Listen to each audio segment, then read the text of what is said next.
All right. Good morning, everyone. And thank you for tuning in to the Therapeutic Conversation Show. I am your guest host today, Margaret L. Conley Green.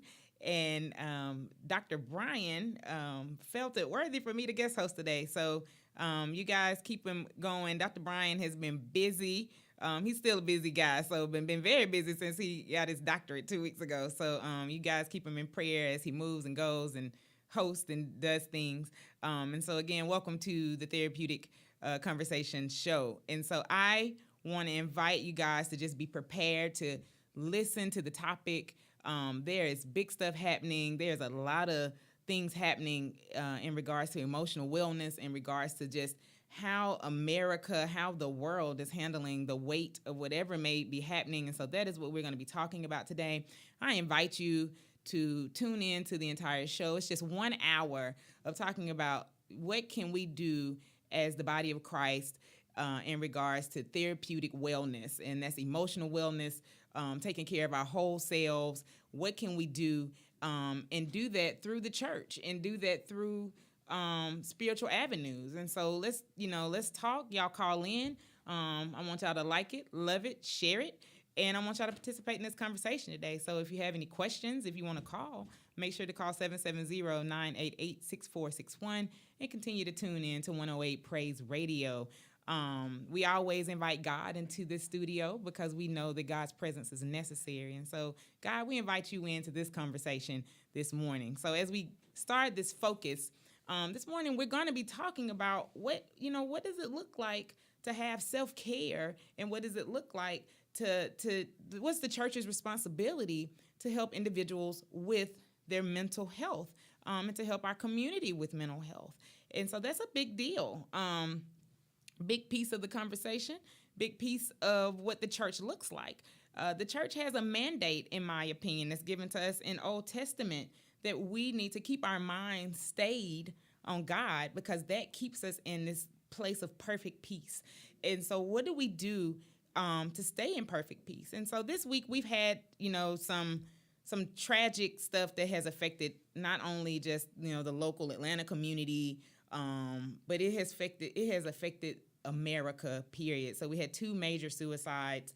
And I even had a friend to put up, does it take Hollywood to lose someone in order for things to be seen or brought present? And so with the suicides of Kate Spade, and also culinary guru Antonio Bordeaux. I think I'm saying that right. If I'm not, y'all correct me. That is, that's big. And people appear to have happy presents. I haven't found a picture yet where I could see where Kate Spade was sad. I mean, she's standing with her brother-in-law, who's really famous, and her husband. And, she looks happy. You think she's happy because she produces things that makes us happy. If you like fashion, you might have one of her handbags. You might have an iPhone case. You might have something that she produced that made you happy. And so what happens when we don't know what people are going through, as far as the culinary arts world, to watch, the gentleman that killed himself, he made you happy if you're someone that's a foodie. I mean, he took you around the world if you couldn't travel, looking at dishes and looking at things that, you might want to try. I mean, these are things that make people happy. They were public figures. They were people in the front. A lot of people in our communities are people in the front that we don't know they're suffering and going through. And so recently, the CDC put out a report, and it showed that suicide rates have increased between the years of 1999 and 2016. They've had a significant increase across age, gender, race, and ethnicity. And so that is a big deal, and it sounds like a large span of, time. But truthfully, what has happened? And they also found in their report that Nevada is the only state that recorded a decline. So I don't know if Nevada, because it has Reno and Las Vegas, I don't know if that's a happy place or whatnot. But I will say this. It's the only place that recorded a 1% decline overall in national rates. And so what is going on with our mental health? What is going on with our emotional wellness that we are seeing an increase in suicidal thought and suicidal ideation? What is going on that we do not see the need for self-preservation? And so that is a big deal, and that is what our conversation will be about today. So I encourage you guys to call in. I encourage you all to participate. Please, if you don't want to call in, leave some comments, ask some questions, because we absolutely are invested in what you are thinking, because this is a conversation. So it isn't just myself or Dr. Jones talking, but it's a conversation and a community conversation that needs to be had. So get your pens out, get your paper ready, because I want you to write down your questions. I want you to put your questions in and upload them, and even call in to talk about this and talk about experiences in your community. And for those of you who are doing things in your community, we invite you to call in and let us know, what are you doing to effectively help people in their emotional wellness. So looking at it, I always come, whenever I come on the show, I am one that I love to fuse biblical principle with mental health practice. And I do that because, again, we focus on what can the church do and what can our spiritual centers do to help and to advocate and to promote healthiness in our emotional wellness. And so, today I was reading Proverbs 4, and Proverbs is one of those places in the Bible that you go and you get this peace and this wisdom, and you see what to stay away from, you see what to connect to, and it is literally the wisdom book of the Bible. And so you go to this book and you look for wisdom. And so there is a verse that I have grown to love and become very attached to, and it's Proverbs 4, and it is Proverbs 4, verse 23. And so I'm going to read it from the NRSV, and it says, "Keep your heart with all vigilance, for from it flows the springs of life." And so for some people, that all that verse is saying is, keep your mind, because out of it flows your issues. It flows what's going on. It flows where you're going. It flows what you're doing.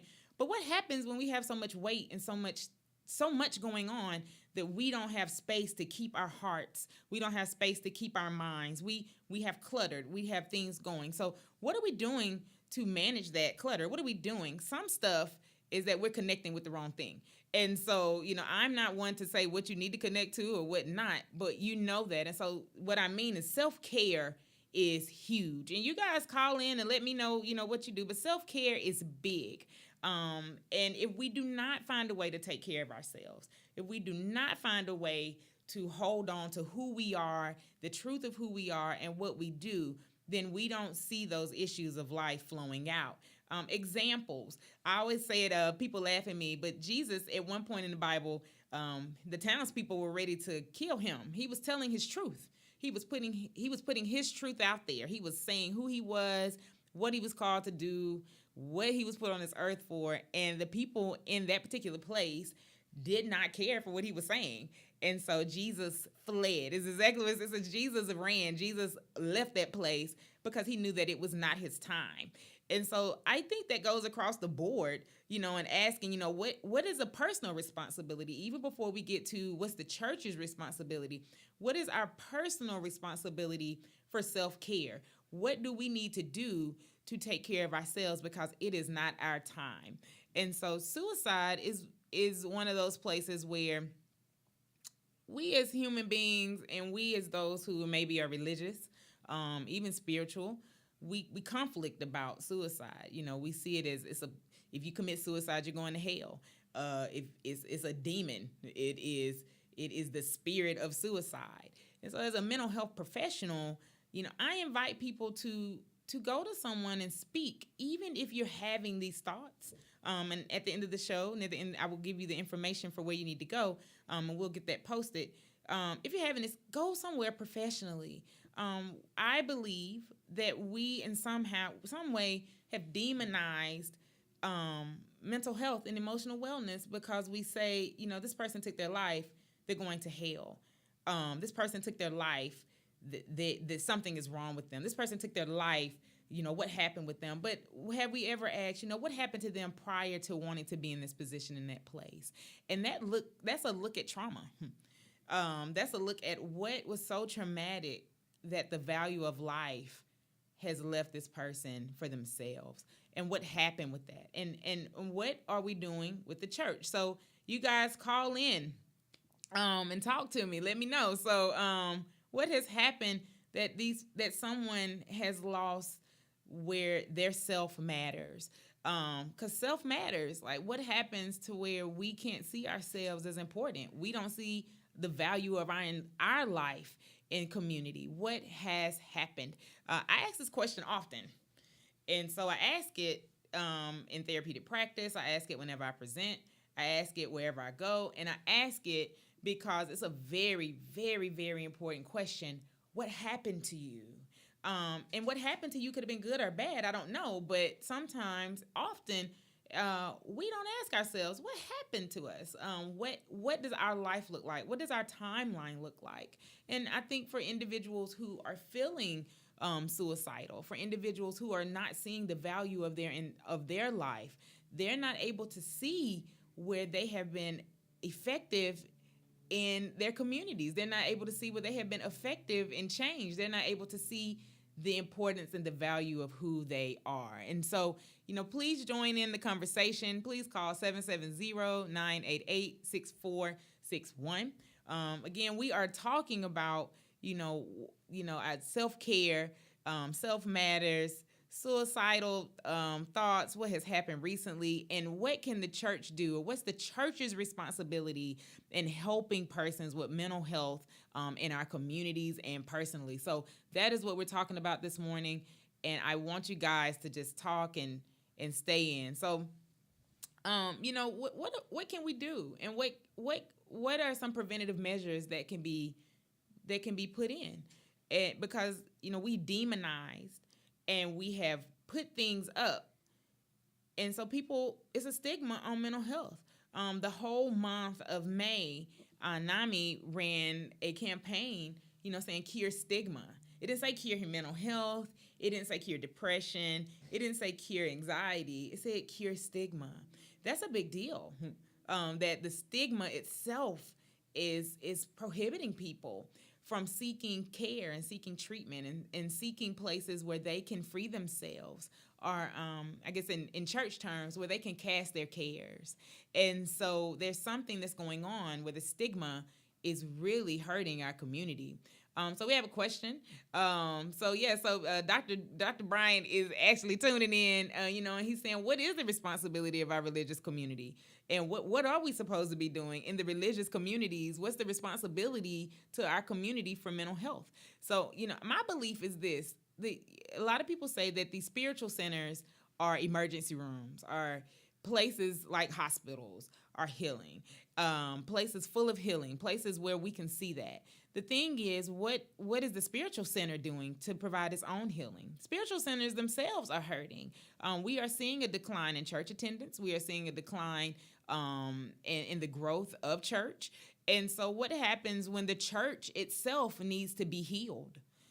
What happens when the church itself needs to walk in this path of emotional wellness? What happens when, and I've seen a lot of things come across the board from a lot of scholars in the last week, when we are using manipulative tactics to encourage people to come to church, and we're using a lot of emotionalism. But when the church itself is unhealthy emotionally, what does that look like? And a lot of people, again, I've seen it, this week demonized, it's witchcraft, you're hurting people. But what does that look like when the church itself has some emotional damage and we as people become the collateral damage because the church itself needs to be healed? So what does that look like? Join in the conversation again. What does that look like? Because we're asking the question, what are the spiritual center's responsibilities? And Dr. Jones is really adamant each week, and he's adamant because he cares and he loves community, to say the spiritual centers, maybe, just maybe, we need to seek out training and resources from those who've been professionally trained. There is a big difference between intuition and actually having some training on top of that. There are ways and there are things that can be said that can be harmful when we really intend to do good. And so we don't want our good to be evil spoken of. So what do? We need to bring in that training. We need to bring things in. And we need to bring people in that are specialized. Every therapist doesn't specialize in every piece of therapy. I want to put that out there this morning. And so effective clinical training in ministry is a big deal. You have people who are trained as professional therapists who don't know anything about the spiritual piece. They really went to school, they got trained in that. You also have people who have been trained effectively to work in our spiritual centers, and to know the difference between what is spiritual and what is really going on with someone's emotional wellness to where they're not able to manage. And so we need to have that inside of our churches, inside of our spiritual centers, because sometimes, I might get in trouble today. Dr. Jones will get on to me, but pray always. The Bible tells you to do that. Pray without ceasing. But the Bible also says in this praying without ceasing that we need to have the wisdom, to know how to have this heart of compassion that is going to make a difference. And so that, is not saying go out and just pray about it, and be on your face about it. That is saying have a heart of compassion. That means know where you can touch and where you can go so it can make a difference. And then sometimes, that touch and knowing where you can go and how to move means you need to call in a professional, and you might need to have some training in the church.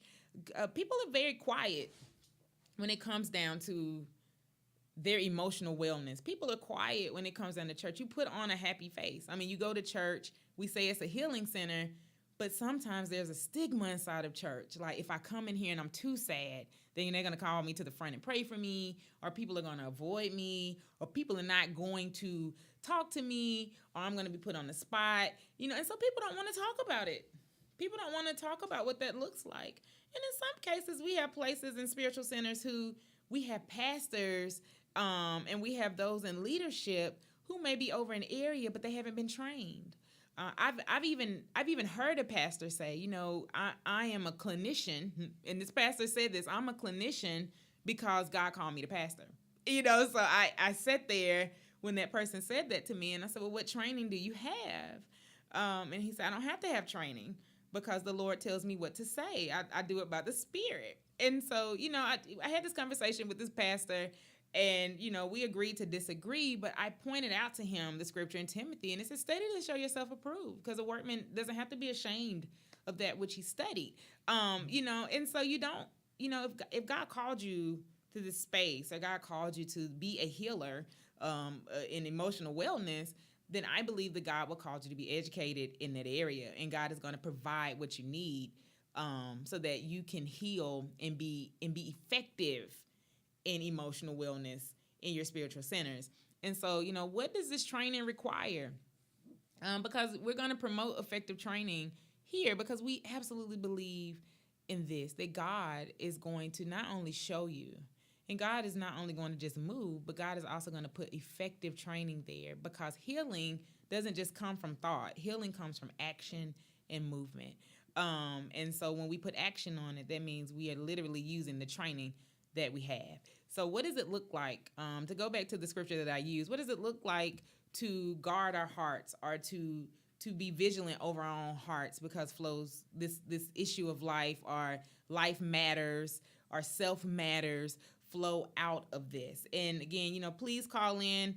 Let's have this discussion, because this is a matter of public safety. It's a matter of community wellness, and it's a matter of what does it look like in our churches and in our spiritual centers to have this effective training and communication about our emotional wellness. And so, because we look and we talk, but before I even move to the next topic, I want people to know, and the people who are listening this morning, that emotional wellness is healthy and holy. It is, I believe that it's ordained and it's a requirement to maintain our holiness, is to do this matter of self-care and self-examination. And for those of you who are like, well, where is that at in scripture? I want you to look at 1 Corinthians 11 and look at how Paul is talking to individuals who are participating in this gift that was given to him by Christ. That's how he describes it in talking about the Lord's Supper.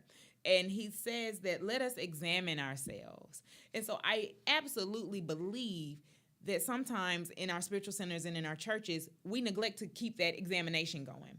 And so what does it look like to examine ourselves? And so again, we are going to encourage you to have professional training there. What does it look like to examine ourselves and to see? What does it look like? And Each week I do something. I do a Facebook Live and I call it On the Men. And yesterday I did it, and I told people, number one, self-care is huge. There are places and times where you have to pull back. You have to go back and adjust. You have to go back and look at your own wellness. You have to go back and look at your own care and what is going on with you. That is that self-examination. What does it look like and what's going on, and what do you need to level out? What do you need? Where do you need to go? It might mean that you need to go sit on the couch, have a conversation with someone. It may mean that you may need to go take a day and maybe do a staycay, wherever you are. It may mean that you need to journal. Whatever that is, what is it that the self-care so that you can start to have this balanced piece and bring balance back to yourself? And so, what do we do? Because everything that we do is going to require us to have good emotional wellness and to have good balance. So, you guys call in. Talk to me. Put some messages up. 770-988-6461. And talking about it. And I want to go back to talk about some of the statistics that were listed by the CDC. And you can just look up that report. I pulled it up through the Washington Post, but you can look it up just by going to the CDC and looking at the new post. And these rates are going through 2016. So in 2018, which means they're gathering the statistics for 2017. So these statistics are pretty, they're pretty recent. And they're great. They're great statistics. And it's something that we need to know. And so the CDC, or the Centers for Disease Control and Prevention, which actually is housed in Atlanta, Georgia, did the study. And so this is what they found. They found, one, that there's an increase in suicide across the nation in rural areas. So I know that this show is based in Atlanta, and this show is based in a metro area. But mind you, Atlanta is connected to an entire state. And so, the whole, how can I say it? The whole state is affected by this suicide. The entire United States of America is affected by suicide. And what they're saying is our rural areas have increased. The rural areas are places where they don't have a lot of access. And so our rural area churches are spiritual centers of healing and hope, and people go. But guess what? In those same places, we have a lot of human misconduct. I guess that's the best way I can say it. If I get in trouble, Dr. Jones will call me. But we have, and I say a lot of human misconduct, which means we have a lot of quiet secrets. We have a lot of things where we just don't talk. I am from a rural area, so we go to church, we're quiet, we go home. We don't speak about home life. We don't speak about things that are happening in our home life. And I think one, to be a radio personality, you have to have a level of transparency. Because you see us sit here and we talk, and we encourage you guys to talk. But the level of transparency is this. When I was growing up in my rural church, I was loud because I could not be heard. I was very loud, but I wasn't heard. But there was a lot of traumatic incident that was happening in my personal space. I didn't know who to talk to. And so because I didn't know who to talk to, I became really loud, but I was loud and not heard. And so I say that because in our rural areas, we have a lot of people who are loud, but they're unable to be heard. And so because of this, we're missing this place of healing and this place to bring in professionals and this place to talk about what it looks like across the board for our spiritual healing and our emotional wellness. And so that the increase in rural areas between the years of 1999 and 2016 in suicidal rate is a big deal, because we're losing people because they don't have access and they don't have linkage to professional services. Again, I mentioned, Nevada is the only state that had a decline in suicidal thought in these last 17 years. And so what does that look like? Wow. So that's a big deal. And so 45,000 suicides occurred in 2016. That is double the amount of homicides. There's been a lot of focus on homicide. And homicide is when another individual takes someone's life. Suicide is when an individual takes their own life. And so we focused a lot on individuals taking the life of others. We focused on police brutality. We focused on community brutality. We focused on, these unhealthy spaces that are causing harm to others. But what has happened that 45,000 people in 2016 took their lives. Those individuals took their own lives. And it's twice the number of homicides that happened in 2016. And so it made it, and it is the 10th leading cause of death in this nation. That's big. That's huge. I mean, that's right up there with heart disease. That's right up there, you guys. That's right up there with heart disease. Like that's right up there with diabetes. That's right up there. You guys, that's right up there. And so when does it become an epidemic? And when does the church say, now is the time to call in the professionals? Now is the time to call in those that understand and that can see it from both sides. When do we call in our clinically trained pastoral care staff? When do we call in our licensed clinical social workers and our licensed professional counselors and our licensed marriage family therapists? When do we call those individuals in to come and have conversation? When do we hit the hard topic? When do we move beyond altar call to the altar work? And so when do we do that? And those are the questions. So, you guys call in 770-988-6461. We want to hear from you. When do we do this? Because that's a lot. And, somebody just said, it is a public safety issue. And public safety issues, we see them as epidemic. I mean, it's an epidemic. And I'm saying this because, as a clinician, I see this increase. It's the 10th leading cause of death in the United States of America. So, we do preventative measures in our church a lot for healthcare issues. A lot of churches do health fairs. A lot of churches do things where they have the Red Cross come out and talk about how to get blood and blood pressure and what to put in your body. They had the Diabetes Association come out. They had the Cancer Association come out. And recently, in the month of May, I was able to participate in a mental health fair at one of the local churches. Again, I'm from a rural community. And so, and this pastor was brilliant in thinking, let's do some preventative measures. The problem was that the community saw it as a stigma. I'm going to keep saying this throughout the show. We have to cure the stigma.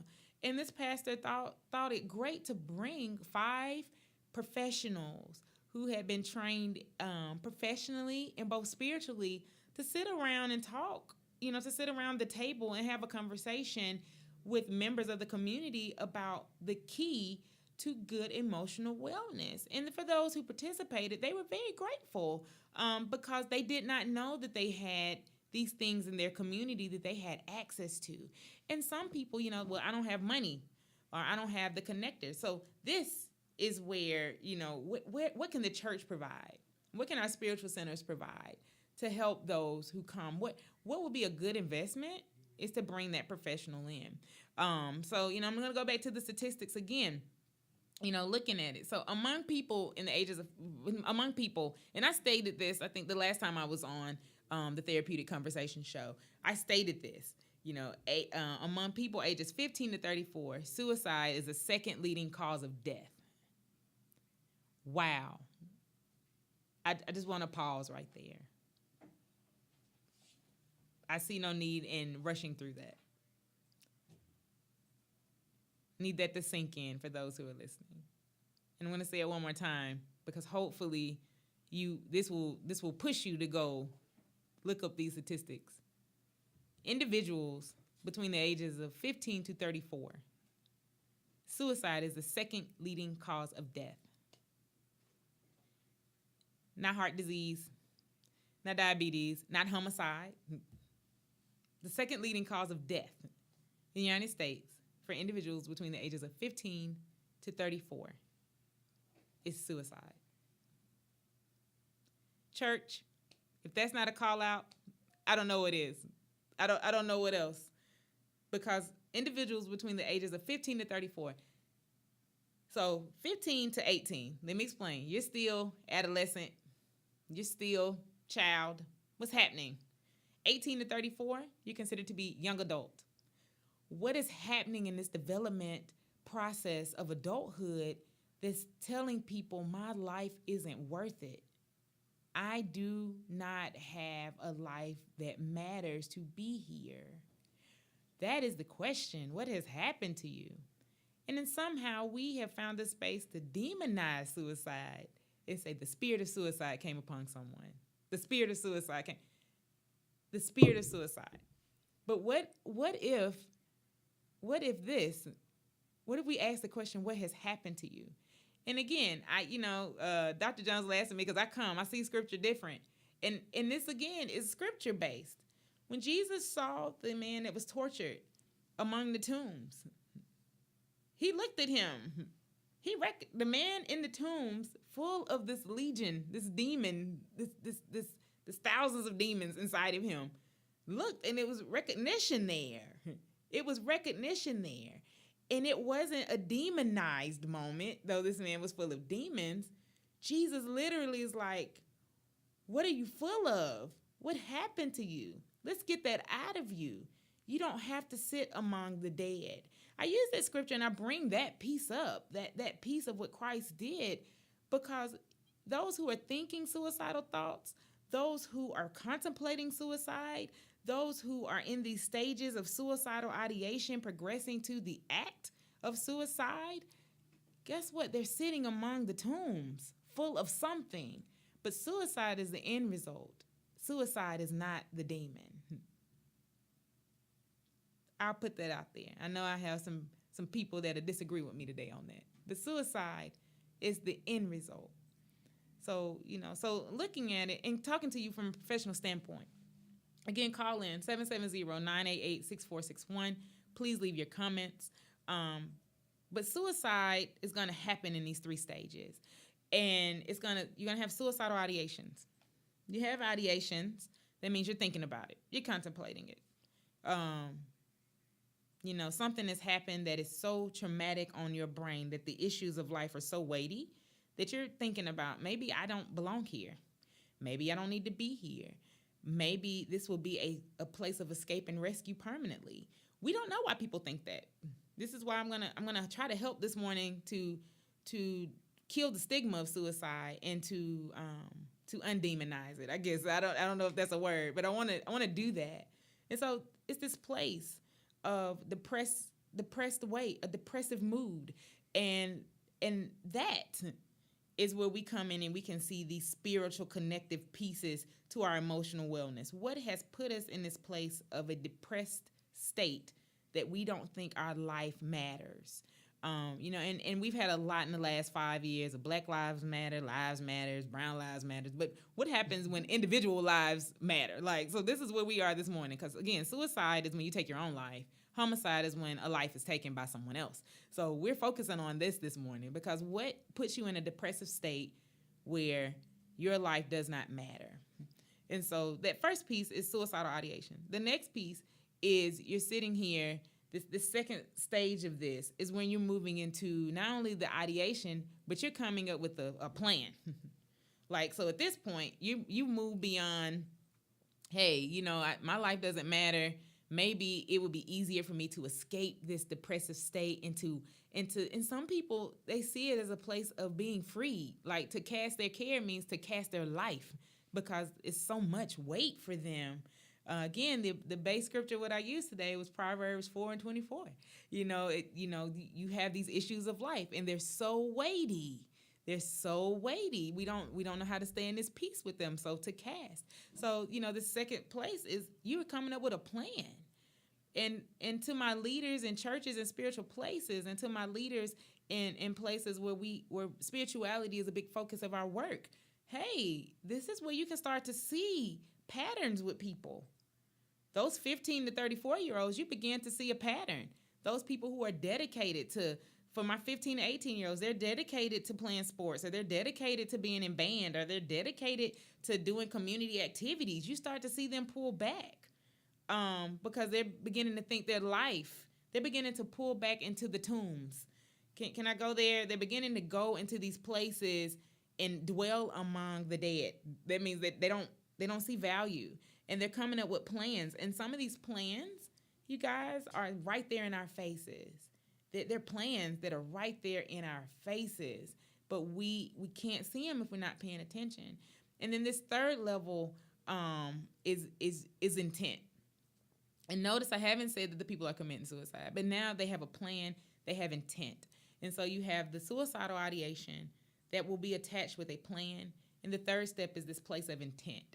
Intent, you can see it. You may feel it, you may question it, but this is when those professionals, if you bring them into your spiritual centers and those places, they can show you what it looks like when someone may be contemplating and how to love on them and how to embrace them and not demonize their emotional wellness. That's a big piece. And in the Black church especially, we want to scream it out, yell it out, shout it out. We want to do our two-step and put our feet on it. We want to put the devil under our feet. But sometimes, because we've demonized it so much, it isn't the devil. It's just the weight of life. And the weight of life has come. And because of that, we don't know how to put the weight of our own lives under our feet. We don't know how to bury that. And in some cases, we have buried it so much that it ended up being a seed and now it's coming up. We didn't bury it thinking, that it was dead. It was a thing that could birth or produce bitterness or could produce strife or could produce something that makes us want to end it all. And so, and a great example of that is Job. I won't even go there with Job today because some people, they're like, that's too much. But, we giving you examples and what to do. So back to the statistics again, among people ages 15 to 34, suicide is the second leading cause of death. 45,000. I didn't say 4,500. I didn't say 45 people. I didn't say 450. 45,000 suicides occurred. Suicides. That means they completed. I gave you the steps before someone does the act. Mind you, I'm not using the word commit. Committed something, it sounds like a crime. It sounds like, this is something that they can recuperate from or rehabilitate from if we lock them down. We lock them up, then they can rehabilitate from. No, they can't. Like, once they've completed, so this act of suicide, this act is the response to this depressive mood, to this unstable emotional wellness, this act of suicide. And so 45,000 people acted and completed in 2016. Again, I just want you guys to sit with the statistic just for a minute. It's a lot. It is a lot. And a lot of this is happening in our rural communities. 45,000 people completed. And it is the second leading cause of death between those ages 15 to 34. And I think, one other thing is that we've been looking at brown, black skin, and all the collateral damage from taught racism, sexism, and classism. But suicide doesn't have a face. Suicide doesn't have a racial barrier. It doesn't have an ethnic preference. It doesn't. Suicide will move through wherever it moves. And so what do we do in our spiritual centers to combat that? What do we do? Suicide will come across whoever it comes across. Notice that statistic didn't have color. It didn't have a face on it. It said ages. It didn't put male or female. And the statistics go deeper. They do go into male and female. But that statistic I gave you, I purposely gave you that statistic because it didn't say our young ladies between, or our young men between, or our African-American males, or our Hispanic females. It didn't take you there. This is 45,000 people, human life, those who have red blood. That's what was there.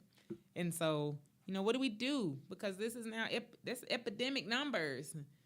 That was in 1 year. That wasn't a collective year. That wasn't collection of years. That wasn't over the 17-year span. In 1 year, 45,000 people completed this act of taking their life. So that is huge. And the other thing we look at, because we want to talk about the resources, the other thing that we look at, some of the weight of this depressive state comes from economic status.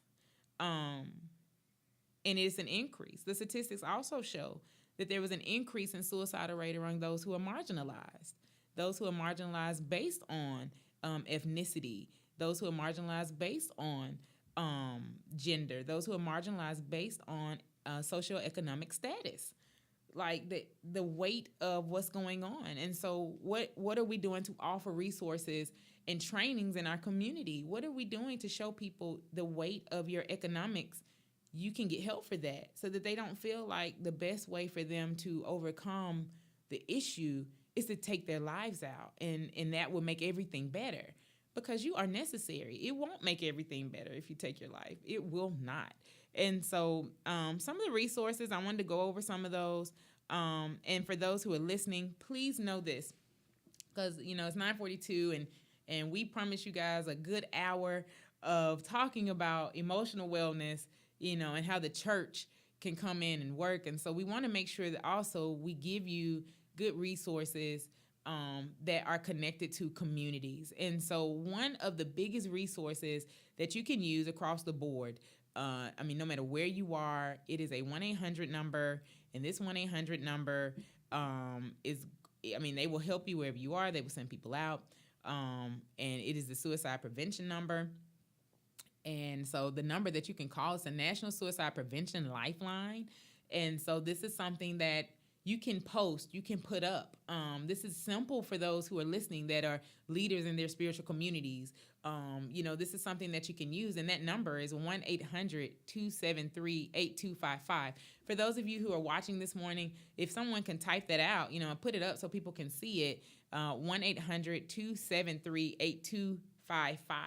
And the beauty of technology and the increase of how much we use it, they even have an online chat service. And so if you don't want to talk, they want you to type. Our millennial generation and those after use their thumbs.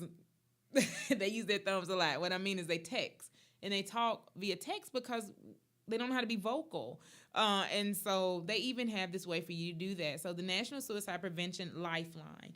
Spiritual leaders and those in our spiritual communities, please do not find shame in using this phone number and offering it to people.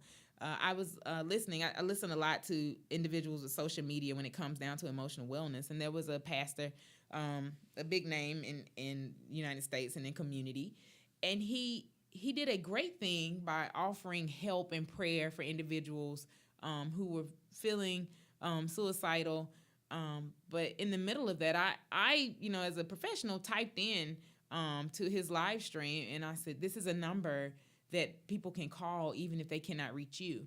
And he inboxed me back and he said, you know what, thank you for that, because I was trying to take this weight on myself because I really just felt like people needed prayer. So use the National Suicide Prevention Lifeline. Guess what? That does not take away from your spirituality. It does not take away from you being a great leader. It does not take away from you being a great pastor, a great minister. It doesn't take away. Guess what that does? It shows you that you have a heart of compassion to make a difference. It shows you that to pull someone out of the fire, and I'm referencing Jude, and to pull someone out of the fire doesn't necessarily mean that you have to jump in there with them. It means that you can give them resources to where they can manage and connect with professionals. Another one that I would like to give you, and then I'm going to give you some stuff for, because Dr. Bryan also does, he does groups inside of spiritual centers in regards to depressed mood and how to combat some of this negative emotional wellness stuff going on. Is the other one I want to use for those in the state of Georgia who are listening. We have the Georgia Crisis and Access Line. And the Georgia Crisis and Access Line is one that if anywhere in the state of Georgia you dial this number, they can absolutely come to you, help you, and be right there. And that number is 1-800-715-4225. And they will show up, they will help you, and they can do that. And so please connect. And Dr. Jones himself also goes out to our spiritual centers. The beauty of connecting with someone who understands your spiritual side as well as the professional side of emotional wellness is that, guess what? It allows you to be you. It allows you to talk about how you are able to connect with God and with spirit and how you are able to use that human resource and that spiritual resource to help you combat. On the other hand, you also have this professional that's telling you, let's look at some coping skills and some places where we can connect, where you can be connected to community. And so, you can reach Dr. Jones through the Joshua generation. And so I'm going to give you that information. I'm going to pull that up. I also do trainings as well, through MLC Consulting and through Mending Life Concepts Empowerment Group. And so Dr. Jones and I have partnered several times and are currently partnering and doing trainings. And so at the end of this month, the last Thursday of this month, we will be hosting group, and this called Resilient Talk. And so we will be hosting that in Smyrna at 7 p.m. the last Thursday of this month. And so we want to talk about resilience. And if you need help, you can call Dr. Jones, 470-545-2297. If you want to connect in regards to the Resilient Talk group, and you can contact me at 470-494-4334, or you can go to my website, www.mendinglifeconcepts.com, and you'll see the information there. You can also go to Dr. Jones' website at www.joshua-generation.net. And that way you can see and get connected. That group is going to talk about resilience. Trauma is a big deal in our churches. And in the these last 10 minutes, I want to talk about how to connect. Trauma, invite us out. Connect with us. You can leave us messages. And I know there may be other people providing this service, but we want to show you that there is service where you can connect and you can provide, and things can be provided. To all my spiritual leaders and all those who are ministers and pastors, you don't have to carry that weight alone. When I talked with that minister that day, he was thankful that we gave him that information. He was like, I've been trying to carry this weight for my church, and I don't know how to do that. Because guess what? It sounds simple, but he didn't know to just type in suicide prevention, because he really just thought, I got to carry this because I'm the pastor. I got to carry this because I'm over the people. And so, we didn't go into that. We didn't go into that today, but our pastors are carrying a lot of weight. We've had that conversation. I've been here for that show. So, but our pastors are carrying this weight. Our spiritual leaders are carrying this weight and not realizing that they have this resource. So you don't have to do it alone. We can come in and help you. We can come into your spiritual centers. We can come into your churches. We can come into your mosque. We can come into your temples, and we can talk about this and have a great conversation about what does it look like to be emotionally well and to be connected with the body of Christ at the same time. Like, that is something that sounds crazy, but guess what? We don't have to live among the tombs. We don't have to stay there. We can cast our cares because God cares for us, and those things that are bogging us down, those things that are keeping us in a depressed state, we can cast that because we don't have to hold that. And we can be integrated back into our communities with a better emotional state. And so, okay, I see that. So next week, the local and national pastors on mental health and on the church, they're going to have a conversation about this. So that's a big deal. Hey, so pastors are already coming together having the conversation. And so let that conversation continue. Please connect with that. Connect with Dr. Bryan Jones so he can give you more information on how you can connect with the local and national pastors for that insight conversation about mental health and the church. You want to connect with that. Again, contact us. About coming out to your spiritual centers, and I want to wrap up, and I'm going to give you this information again because I don't want you to feel like we rush through it. Remember this, that out of your heart flows the issues of life, and so you want to guard your heart. I'm not telling you to be a guarded person because that's not what that text is telling you. That text is telling you that use wisdom to know what goes in and out of your mind. That is a difficult thing to do in this day and age when everything is hustle and bustle and busy, and we're just trying to get the tasks done. We're just trying to get the things met. We're just trying to make things happen. And so that is hard. Hustle, bustle, hustle, bustle. We don't take the time to do self-care. Self-care literally is showing showing yourself, showing effective, listen to what I'm saying, self-care is this, showing effective love and faith for you. Self-care is showing effective love and faith, care for you.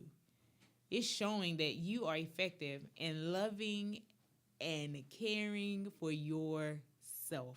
Self-care is a big deal, but we hustle and bustle, and so we don't get to it. And so here we are, with those things, and so that lead to these states of contemplating whether your life matters. And I'm saying that today because I almost want to tell somebody to type hashtag my life matters, because we haven't really harped on that. We've been looking at all the things that are happening, but those statistics are real. Those statistics are live. I'm going to give you those statistics one more time. 45,000 people in 2016 committed, and I don't like that's how they typed it, but I'm going to say they participated in the act of suicide. They completed. They had a thought, they had a plan, they had an intent, and they acted on that because they saw somewhere where their life did not have value on this earth. And so that's a big deal. And then between the ages of 15, to 34, it's the second leading cause of death. So my life matters. This suicide is this thing. It's someone taking their own life, and so it's not homicide. It's not a disease that's happening. It's not any of that. It's literally a person saying, "My life doesn't have value in this space," and I phrased it like that on purpose. My life doesn't have value in this particular space that I'm in, and that's so overwhelming that if my life doesn't have value, there's no need in me being in this space at all. Again, suicide does not have a face.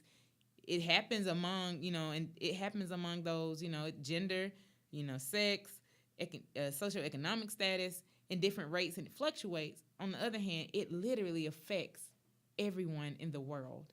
Someone takes their life, you mourn.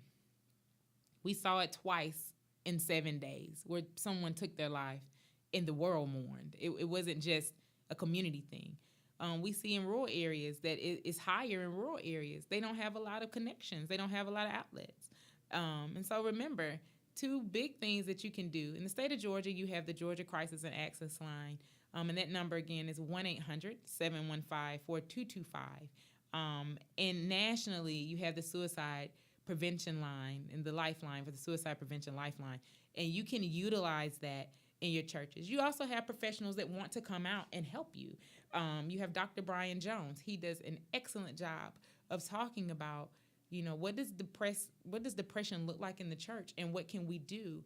And he does this, and it's not a blurred line. I watched him do it. He does this by merging biblical principle with professional ethic. And so you want to see that in your churches. To answer that question today, it is necessary for you to have the professionals come out. I understand, and like that pastor that I was talking to that night, he was grateful because that's not his background. He hasn't been trained in mental health. He has not been trained in emotional wellness.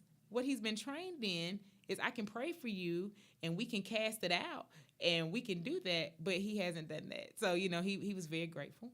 You can also contact me as well, and that's www.mendinglifeconcepts.com, and I too do that. And so the last Thursday of this month at the Smyrna location for Joshua Generation, we will be doing Resilient Talk, and we will be talking about how to be resilient through trauma, and we will be talking about self-care. Again, I want to thank everybody for listening today. Thank you for joining in. Please, please, please continue to support Dr. Bryan Jones. He is excellent at what he does. He is the guru. That's what I say today. He is the guru of looking at how we can bring professional ethic and emotional wellness to our churches and how not to leave God out, but to invite God in. And so he has done an excellent job and will continue to do that. Thank you, Dr. Bryan Jones, for allowing me to come on and guest host today. Again, remember, you can contact Dr. Bryan Jones at www.joshua-generation.net. Please, please, please, please, please, please, please contact him and get connected. And go to his website. He is absolutely offering free trainings. He is offering so much stuff that you can connect to for all the people. I said, some people, they feel like they don't have access. So please connect with Dr. Bryan Jones and the Joshua Generation. You can also connect with MLC Consulting at www.mendinglifeconcepts.com. Please join us for the Resilient Talks the last Thursday of this month. And it will be at our Smyrna location, and it will be at 7 p.m. We look forward to seeing those who will come. We will put that up on the website so that you can sign up, and we can see the amount of people that are coming. Remember that my life matters, so it isn't Black Lives Matter today. It isn't that. My life matters because it's important. Thank you to 108 Praise Radio for hosting the Therapeutic Conversation Show with Dr. Bryan Jones. Please join us next week. The conversation will continue because we are going to continue to talk about how to merge biblical practice, how to merge spiritual practice with professional therapeutic sources, because that is so important. You can't do it by yourself. And so we got to be a team. We got to be a body of Christ. And so as we examine ourselves, let's have some professionals that do it. Please connect. If you need some emergency services, please connect with Georgia Crisis Access Line. Please connect with the Suicide Prevention Lifeline. Please connect with Dr. Bryan Jones. His number has been posted. You also have his website. Please connect with myself, Margaret Conley, LCSW. My number too has been posted. Again, I'll give it to you, 470-494-4334. Please connect. You don't have to be alone. You don't have to be stuck out there. If you want to invite us into your churches and into your spiritual places, again, please connect. You can request us, send us an email, connect with us at our Facebook pages. Dr. Bryan Jones, he is listed. You can find him as Bryan Jones. You can find me as Margaret L. Conley. Please connect. Do not try to do it by yourself. And for all my pastors out there who are really, really, really connecting because you are concerned about the emotional wellness of your church, the people, and the community, thank you for everything that you do as well. We bless you. We thank you. We thank God for allowing this moment to happen. Again, we started with inviting God into this space. And so we invite God into your homes. We invite God to show you how to connect and how to be there. Because, again, you don't have to sit in the tombs. You don't have to sit among those that are dead in dead spaces. But reconnect with your community and know that your time is now. Your life is valuable. Again, thank you for joining in on Therapeutic Conversation Show with Dr. Bryan Jones. I've been your host today, Margaret L. Conley. Thank you, 108 Praise Radio, and thank you to those who have listened and participated. Again, like it, love it, share it, and if you're watching it later, put hashtag replay so we can know that you got this valuable information. Thank you, and have a blessed, wonderful day. Go out, be great, and live your best life knowing that you can connect. All right.